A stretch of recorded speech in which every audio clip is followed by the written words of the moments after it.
Well, they timed this perfectly. Now I know why they gave us these stick mics, because as Murphy's Law would have it, to cue up the start of this show, they've already got the audio presentation running, and we are here in North Charleston, South Carolina, the scene for, you might have heard something about a big debate tonight, 2 waves of those debates, and you're going to see it all on Fox Business.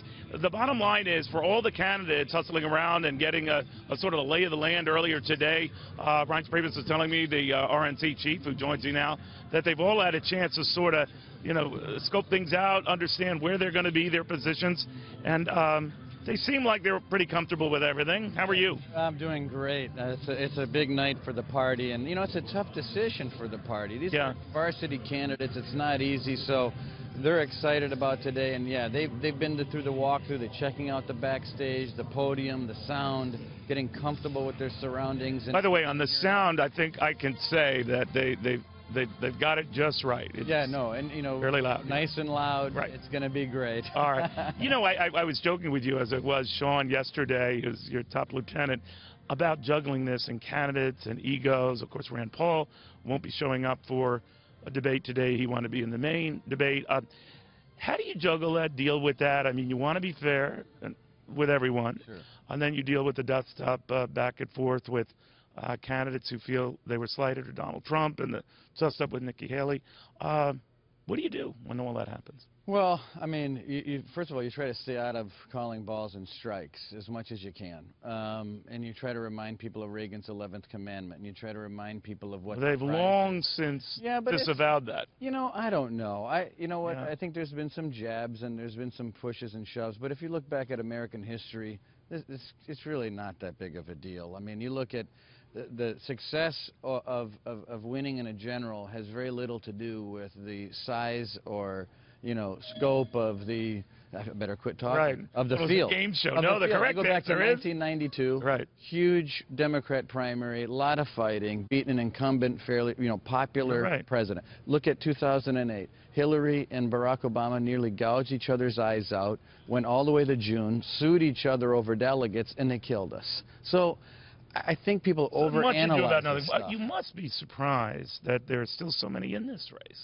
Well, it depends on how you want to spend your money. I mean, with the inclusion of super PACs, it doesn't take a whole lot of hard cash. Yeah. I think it did, but you do see that hard cash is king. And, and at the end of the day, you've got to have the hard money or the ability to identify voters, turn them out, and win in those gymnasiums in Iowa in February, and that's expensive. Let me ask you a little bit about Nikki Haley. Of course, there was a lot of heat that in the Republican response she chose to zing Donald Trump. As she said in follow-up interviews, love Donald Trump. I've had my differences with other candidates as well.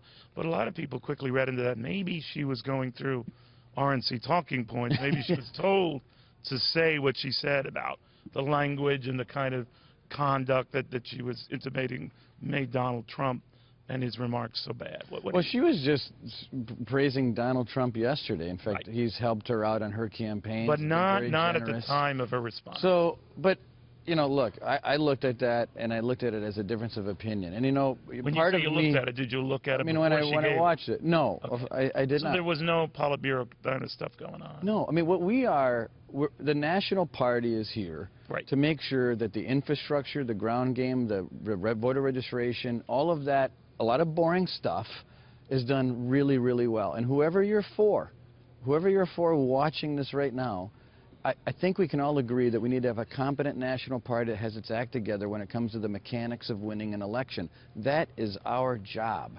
Staying out of the election is our job too, and that's why I don't take a position on who should win and who shouldn't. So, for me, when I look at the response or a difference of opinion, I remind myself and others, there are only 2 real political parties in this country. There are 2 doors people can walk through, and the people that walk through those doors, in many cases, don't agree with each other on everything. But that's okay, and that's what you have here. We've got 12 varsity candidates. They don't agree with each other on everything. But one person is going to be the nominee, and the RNC is going to be behind that. Do you think everyone could rally around the nominee, no matter who it is? Because when I mentioned Donald Trump, they said, well, some of the people who aren't too keen on him say he won't be the nominee, Neil. And I say, well, if he were, Well, he won't be. Well, if he were, you know, it's as if, are we still going through this? Any one of our candidates could be the nominee. So what do you tell them? Is that that's not productive?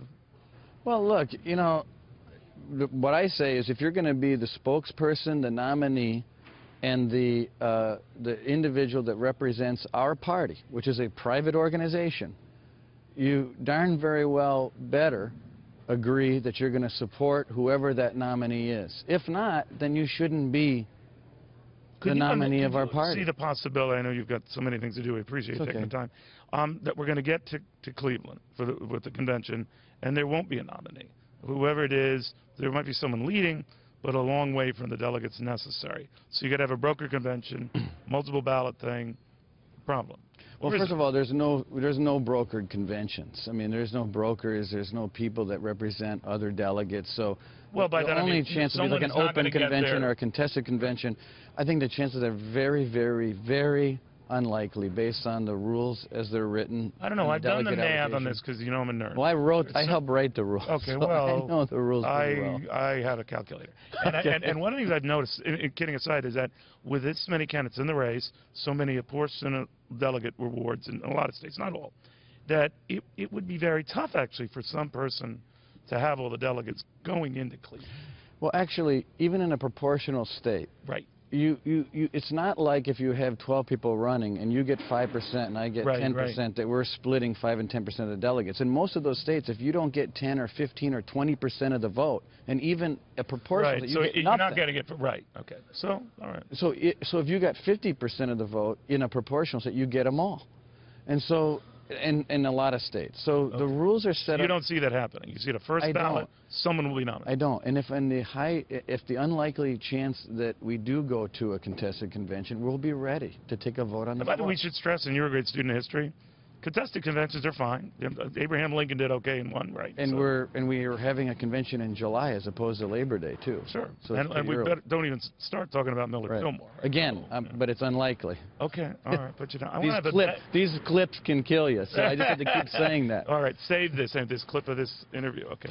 Very good seeing you. Good luck. Thank you, Neil. Good luck tonight. All right. Is it